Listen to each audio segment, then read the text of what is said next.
Hi, this is a video for Sierra West. My name's Simon Lavender for AmassGames, and I'm here to show you the how to play, setup and review following on from the unboxing that I've done. So there's quite a little more information in the unboxing, which is worth checking out. So Johnny Pat Catlin is the designer, and what I'm going to be doing is kind of showing you how to set up this game.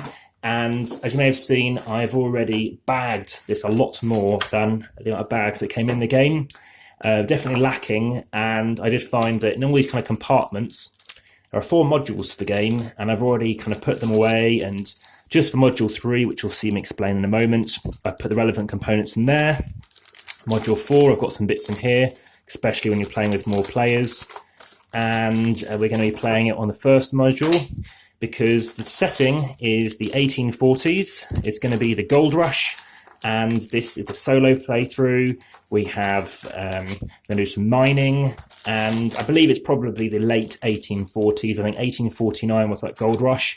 We're in the Sierra Nevada mountains, and as you can see, I've pretty much bagged up everything we need. We're not playing with these ones. I'm going to try out blue today. There is a turn structure, which I won't need to refer to because I'll be reminding people what you can be doing. And we're placing away extra boards because I'm just going to set this up as a 2-player. So, lots of components. Firstly, you build kind of your trail. You then choose this. If you're choosing to go first, then you're going to take this, and you are going to need a player board. Now, it's a very interesting player board because you're going to be slotting cards into this. And what's interesting is a card's going to be at the back, and it's going to fit in easier because it's going to not move. But as you'll see, it spins a lot. So lots of people do say it's fiddly. And very clever, very good quality components, but because you have something that's smaller on the inside, it naturally bows a bit. So for your first few plays, it does move around a bit, which is annoying, but you just need to be aware of that. Now this line is very handy for me because I know how much space I'm going to need. So what else do you need? You need a homestead track. So what I might do is for the solo play, just move everything off to the side.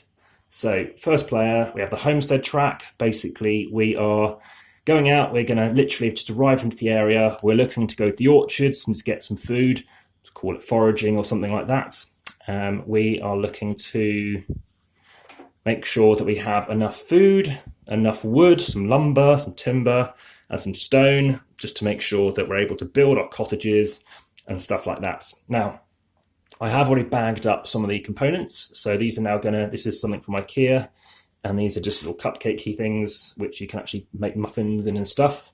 And we have some cabins, more cabins. We've got enough cabins in this one. We have a place that you can build your cabins. You could say it's your architecture. So that's going to go, let's say, over to here. And these are different cabins we could build. We have some gold that you might need as well. So let's just leave that there. We have some boots, basically extra pairs of feet to help us get places, and we've got other things which we won't need for this particular module. So you're going to need pieces for your player. So you're going to take out whoever you are and place it on 0 on these tracks. You're then going to take your wagon. Your wagon is going to start on the trail at the beginning. There's a little wagon symbol there. We're not playing with that particular module. You're going to take some of these tiles. These are the basic starting tiles for all of the different modules. So we have a beaver, and he'll give you wood. You've got a rabbit, that'll give you some meat. You have a fox, gives you stone, and you have a bear that gives you gold.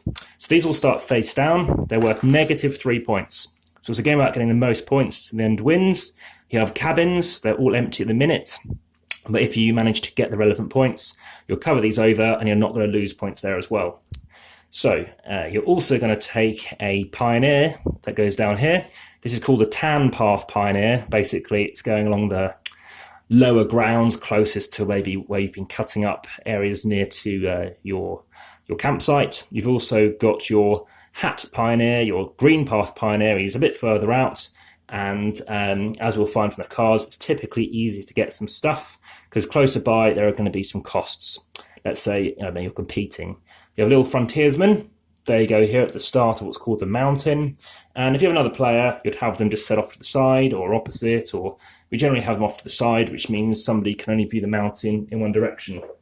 So back to here, you're going to find the relevant bits. So this is going to be going for the apples. So that's the apple module. And we're also going to need this stuff in here, which is relevant to the certain tracks that are going on.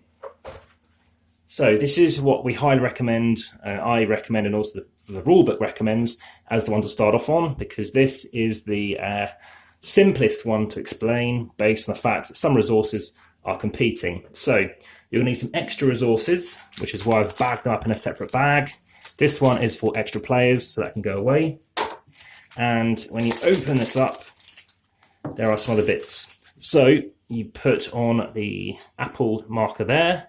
It's basically saying how many apples are in the supply that you and maybe your companion can get. If you do not follow any of this at all, don't worry. What you end up doing is I'm going to set this up and then stop it. And then once I've given you the review before I've stopped it, I will be doing a solo playthrough, which I have already done for this one. I just wanted to play it first before recording it. I get to take the stag. Stags, as you can imagine, you can see in a forest. So I take one of those tiles, also -3. So each of the 4 modes is going to have something like this in it. In this case, it's apples. So it'll increase the apple track. I'll talk to you about mechanisms in a minute. I'm just going to start setting up the game. So we bring this down, we move this up a bit, and we start setting things up. So that's kind of just about visible. We need to chuck this away because it is for the other player. So you have different cards. You're going to choose your color. So I've picked blue. So I've got 8 cards. They do different things on them. I'll explain that in a bit. You're going to take an additional card relevant to the module you're doing. We're playing the apple one. It's got the apple symbol. If red player was playing, they'd have one too. They can get back in the bag. And if you're playing it solo, the cards for the solo game are different to how you play it against somebody else. So we've got 15 cards. 1, 2, 3, 4, 5, 6, 7, 8, 9, 10, 11, 12, 13, 14, 15. These are the base of the mountain, which I'll come on to. You've also got these cards, which you will find somewhere, so you randomize them up, and they're going to be appearing in this mountain too. We're going to be going up this mountain, digging up a bit basically to like look for stuff and discovering something such as more apples.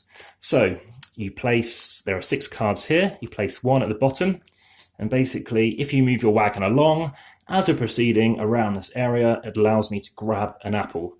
Apples are later used as victory points, which I'll come on to, because based on the wagon position, it's a multiplier. So we're going to get out some cards. So the bottom layer, it's 6. So you take the first card, and these need to be face down. Setting this up as a 2-player game, so it is different based on the number of players. And this is where it can be fiddly, because if these cards move, it's a bit of a pain. As you can see, it looks very pretty. It gets even prettier in a second. Now, in the other modules, there are certain layout structures. So if you can kind of see that, we're kind of following up this trail. Whoops. Back to one of them. I'm doing this standing up, and sitting down might be slightly easier. Then that goes there. So the second layer up, we're putting out these apples. And every other space, starting at the corner. Then we go up to this level. As you can see, the mountain and the peaks are rising. Level 3, we chuck out some more, and I can see we're just about going to get in shot. And then we put that there, and we have 2 final cards. They're face up. So if you see, we've got some things that we can work towards getting. So now let's start talking about the game. So the mechanisms here, we have resource management. We have the options to maybe push your luck based on cards you're choosing to get. We have deck building, cards that you can add to your deck. There's some of the 3 major ones that I would consider mentioning. There's some other facets too. There's programmable actions, there's action selection. So there's a lot of different mechanisms in this. And right, I'm now going to grab, of these 9 cards, grab 3 at random, and they are going to be the first 3 cards, or basically things that my, let's say my group of people are going to go out and do. I reveal them, I can place them wherever I like. So let's start talking about these symbols. This is a trapping action. Now on the first round as a first player. I can't trap anything, but you'll see if there's another player, basically what will happen. I'm going to place that, let's say, here, just to give you an example of some things. It's not actually probably what I'd do, but just to give you a bit more variety. And what's going to happen is I can assign these people here. Now, in the normal round, you can assign someone to a cabin, but this is where it's handy to show you what to do, because in a normal game, you'll find that actually you can't do this on your first round because you have no cabins. So let me just move along. So I can move along here, and I can either, if I had a resource, move my wagon along and suddenly start getting some points as a multiplier at the end of the game. Instead, I'm going to move up the mountain 1. It's just 1 card, basically. I can then trap an animal. If I happen to have any of these flipped over, which I'll get onto, I can gain a resource. So I could gain gold, stone, wood, meat, or some apples. I don't gain the apples, I just move it up the track. So I've moved along here 1. I move again 1, and I gain a gold. At the end of the game, gold is worth 1 point as well. I gain the mule. The mule allows me to do some stuff. It allows me, whenever I want, to convert a gold for a resource as much as I like, as often as I like. At the minute, though, I'm just going to move again. Up the mountain, go across 1, gain a piece of meat, and then I can go to the summit action. This is a mandatory action. When you see the bear, it's like a red logo, which means if I want to go past it, I've got to pay a resource. Let's say I do that. I use up a resource. It has to be a basic good, not a gold. Then you move again, and you gain 2 pieces of wood. So leave them there. Now I move on again. I can dig. Now there's nothing for me to dig. What I haven't done is place out 4 random cabins that I could acquire. So I place out these things here, and they have costs. So I don't know if you can see that, but let me move it across. You could be paying nothing. You could pay any resource, or you pay a 2 boot symbol if it comes up, which is different to if these had 2 boots, which I'll explain later. So now I can start moving up, and he can go up 2. I'm going to choose to not dig because it's going to cost me 2 things. I've got 2 things. Now, if I had the relevant resources, so I had that meat, tell you what, I'll spend this to get this with my mule, and now I've got this. I can afford to buy it or go up that track. So I spend it, and basically I've gone up this track down here. It is a brown one, so brown is the middle one, and I go up 1 position. This gives me a set of 2 boots, which is here, as it's also worth 1 point at the end of the game, and relevant to this if I wanted to do it. So whenever I wanted to, I can move up 2 positions. Now, the other people who are playing, they can use this ability, which basically they're going to have their people down here, and as you can see, I've got nothing else. I have no more resources to do it, and on the first round, that's quite common. Do this, and suddenly what they can do is do a trapping action and basically copy one of my things, which means they can flip over the bear tile, or they can flip over a beaver tile. Of course, if they've already got it flipped, they're not going to benefit. And what I will say is you're not allowed to choose your cards based on what other people have flipped already. So that is a casual rule whereby you're agreeing that you're not going to do that. But I'm PC now, but gentleman's agreement. And a more harder rule is basically, you got a vanity shield you could use. So that's what you could do there. If someone does the action, you can use either of these guys. So if somebody goes here and, I don't know, you put them here. So they've trapped 20 animals. And then if they go here and they do this, when I move up, they can benefit and gain 1 piece of wood. So this is going to cost them 1 resource. So maybe they do that. If they move up, they do that. So that keeps them entertained whilst I'm doing something, because you do not take your turn until everyone else has been. So it just keeps them engaged, because suddenly if I move up, I could be benefiting them. By going here, it means they cannot benefit from a cabin action, which I'll explain now, should I have done that. So that's basically how a turn ends. After about 2 to 3 minutes, then it's their turn. These cards will go away. I draw 3 new cards, and I can be pretty much drawing them whilst the other person's taking their turn, as an example. And as long as they're not looking what I've got on there, it doesn't make any difference. I could even start putting my resources on there. I think it's quite a good idea, just to get ready for what you're going to be taking. So instead of doing this trapping action or this tracking action, I could choose to put one of my guys on here. So the tan guy goes on the bottom, on this side, and the green helping the green path guy. This guy is basically in a tan cabin, which means when this person is going along here, they're going to benefit. So imagine I had this and I landed on here. What happens is instead of getting 2, I'd gain 4. The downside with having someone trapped in a cabin is he can't move along here. He can, but he's got to wait until he moved all the way across. So this is also beneficial because you're gaining 3 points as well. So, it's something else to consider. You can choose to just have both guys moving across, helping each other out, or one person waiting to do their benefits and then moving the other guy across. So I've seen people win by activating lots of these things. There are some other options in here. Just go through the options, about I think 10 different types. I've posted on Instagram the 10 varieties. And what you can end up with is one which activates 2 more. So if we just find it. So if you have this one and you put your dude on here, he'll activate the other 2. So it's not activating 3 realistically because it's wasting a thing to go there. Now, when you take something from here, what you end up doing is you have to remove it and everything moves across as soon as that happens. If you took this away, everything moves across. And well, that also goes. So whenever you take anything, you always move the last one. Of course, if you happen to do, as I just suggested, taking that, you also remove that one, but that's discarded. You've taken that. Those 2 go across and these guys come out. Just to show you what these other symbols mean. This one lets you spend 2 of these booties, and you can move your Tan Pioneer back 1 space, which might be useful for you to trigger something again. And this one, which is not entirely clear, but in my opinion, as it's far to the left, the green guy moves along, and then he can do the tan path as well. But you have to spend the double boot action.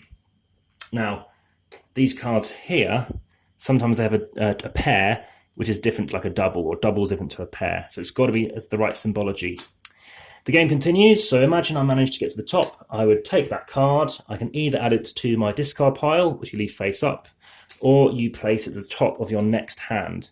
The reason why you might want to do this is there might be something on here, such as gathering fruit. So these things could have moved up, and then you might benefit.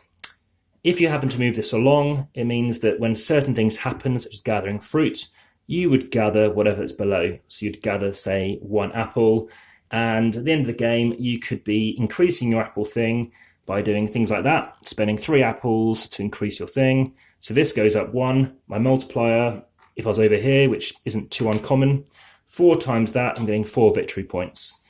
Additionally, moving up this track, I would gain 2 gold. 2 gold, that's worth 2 victory points as well.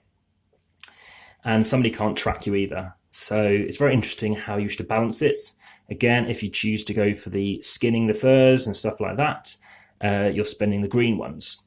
Now, in this mode, you end up with a shared resource. So if it all goes to 0, then on your turn, you might not have anything to do. Or if somebody has been creating loads and then in the turn they haven't spent them, I've got all that available for me. So that's pretty much how the game progresses. I'm just going to put these away. As I said, sometimes they get moved, sometimes these can get moved. It can be a bit annoying. I'm going to leave this back here though, ready for the solo mode. Also, early on, you might not want to move your wagon along because it's not giving you any benefit other than down here, but that's still a useful benefit. So the alternative is to move up here. The reason why you might want to move up here is rather than trying to dig and get a cabin, you can dig up a card.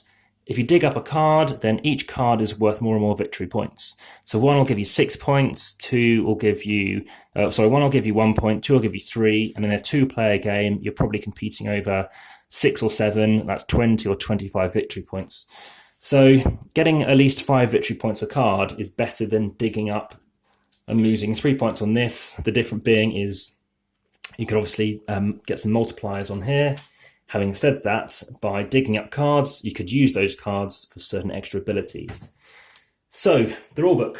The rulebook does a good job of actually highlighting certain things for each area and tells you exactly in colour what these things look like. I've found about 3 or 4 typos or grammatical errors or duplicated words and stuff like that. How to set up the game for the first mode. Boats and Banjos, so what you're doing in that one, and I'm planning to do a solo playthrough on that and show you that, is basically you're moving along and you're trying to catch fish, and you might see the banjo player from Deliverance, whereby what you're doing is if he plays a banjo, you need to land on a space and play the banjo back to him, otherwise you pay a penalty, basically. Gold Rush, you're rolling a die to try and dig up some gold, but if you get the wrong kind of results, you end up digging up rock instead. So it's very fun. And Outlaws and Outposts, what you're trying to do here is simply rolling a die and trying to capture outlaws, and they're worth victory points at the end. So in terms of fun, I think these two are the best. I think that mitigates luck a bit better. And then I would say Gold Rush, then Apples, and I think Boats and Banjos, just trying to get past that banjo person is just a bit, I don't know. It's not exactly fun. It's a very fun idea. I do appreciate that. I do also like the quote to those stinking badges from Treasure of the Sierra Madre, which I think is 1950 with Humphrey Bogart. Solo mode is very good. So that's a designer. He's working on a Kickstarter game called Grunto, the solo mode on that as well. But that's that. Downtime. There is some downtime, especially on another player's turn. But in a two-player, it's hardly noticeable. You're thinking, you're being able to just have to remind each other if you're moving up a track. I've actually made some notes, so I don't normally do that for a game, but more than two players, I've no inclination to really do, just because aside from wondering whose track and whose trapping things to go for, so trapping's more valuable as more different animals could be visible. I think it works best solo or two-player. In terms of the rulebook, I think it generally works. I do like the different modules. I think on its own, it's not enough of a game for me. It's kind of like a 6 out of 10, but it came out of 6.5 when I started that solo mode and trying some of the other stuff out. I've now played all of them, so it's taken a while to go through all of them, and I'm now giving it kind of a 7 out of 10, which is on par with what they give it on BoardgameGeek presently. Aside from that, I think it definitely needs more bags. So there's no score pad. So in a game like Great Western Trail, you can use that. In this game, there's no way of really looking into it, especially when you happen to do your multipliers. So I think that's needed. Sometimes you can get +5 tiles.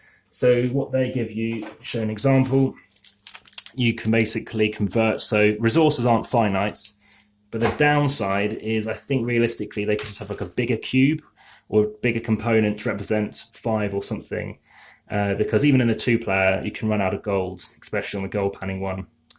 The different cards for the different mountains are interesting, because going up some of these mountain cards are easier than the others. Like going up this wagon track, it's great to have this card, but you need to wait for that card to appear, and suddenly when you play it in a certain position, you might want to trap, but you've got to deal with a penalty as well. So it's very nice blend as to which way you want to go up.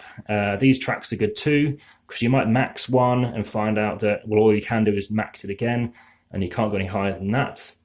Duration, it says 40 to 60 minutes. Solo, I think that's about right. I think it's about an hour quarter for every single game I've played. And at the moment, I've played more games than anyone else on BoardgameGeek for this month. Aside from that, fun. It is fun. I think it is fun moving these guys along. It's quite cathartic, just sort of picking up the resources and moving. Again, mildly fiddly, but it's fun picking them up. You need to know, well, I want to wait here and do that, and then move him across, get the benefit, and then I get something else which will help me do that. But it is quite fun doing that. But yeah, just watch out for the fiddliness. I've managed to get quite good at not knocking stuff. I don't know if you need this mountain, but it is very effective.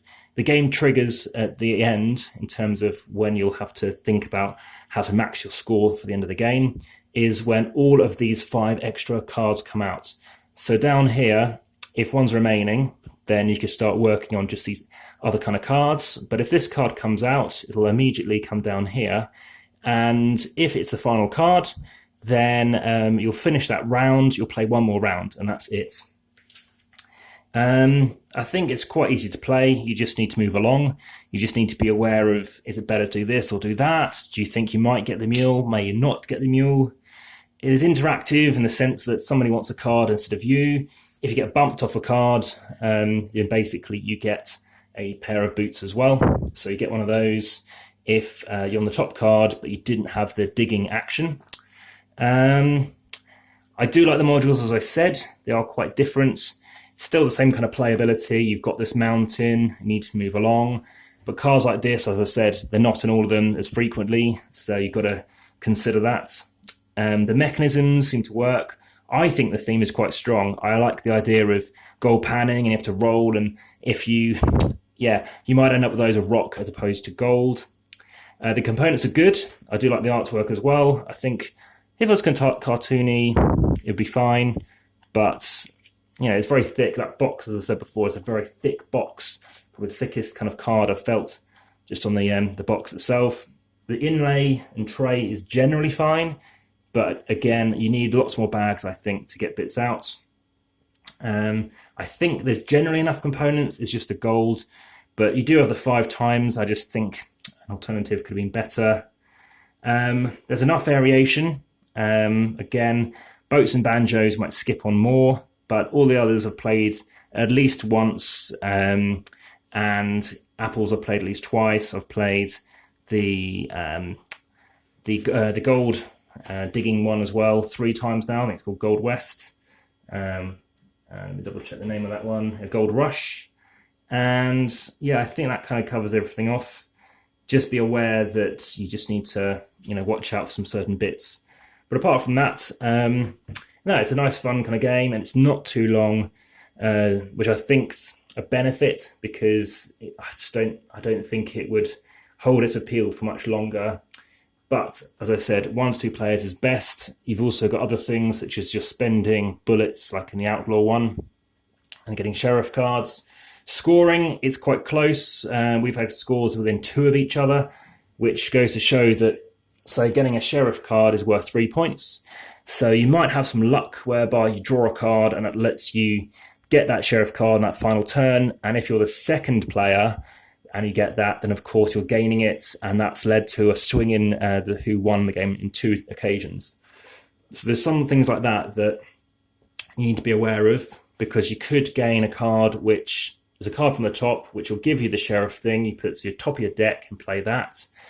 You could choose to gain a card which is worth only 3 points at the minute, but a latter one will give you 4 or 5, as opposed to just trying to get 3 points down here. You don't have to go for the cabins. I've been successful just grabbing them when I can.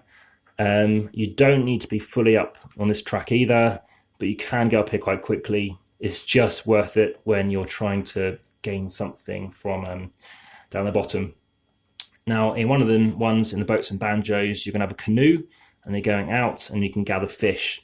That's when resources are more finite than in something like this, whereby you're cooperatively able to build up that pool and spend them. That's the overview. But no, I'm going to leave this set up and do a solo playthrough. And if you're keen to see actually how to play it, I think that might be better than just giving a bit of an overview here, because it's just a lot easier to explain. And something that is useful is at the back, there is a kind of on someone's turn. But again, it's someone who's been halfway through the game and then they're taking their turns, whereby you'll have a lot more actions. But yeah, the solo play is good, and I enjoyed that as well. And it's quite interesting how Hastings, who is a guy who basically went out and told people about a shortcut, and everyone died because it was just too dangerous. So that is how to play, set up, and review of Sierra West. And yeah, there will be a video coming soon on the solo playthrough. In due course, maybe I'll be able to get that sent out as a link. But that is how to play, and I recommend bags because they don't spill too far, but I just think it's quite handy to have something like this just to easily capture and put away. And also, these fit quite nicely into the box, should I not get any more. So that is Sierra West. If you like the video, please hit the like button.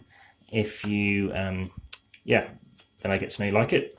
If you happen to be a fan and you haven't actually subscribed yet, please hit the subscribe button and you'll see all the stuff coming soon. And if you have any comments, please pop them in below. may have made a mistake, so you can see, and then I can reply to that. And I might put some more notes in the description. Videos are normally uploaded every evening in the UK. When I say every evening, in an evening in the UK as opposed to every evening. But that's it. So now you're going to see me do a solo playthrough with the Hastings cards, which will be used to decide what Hastings does on his turn.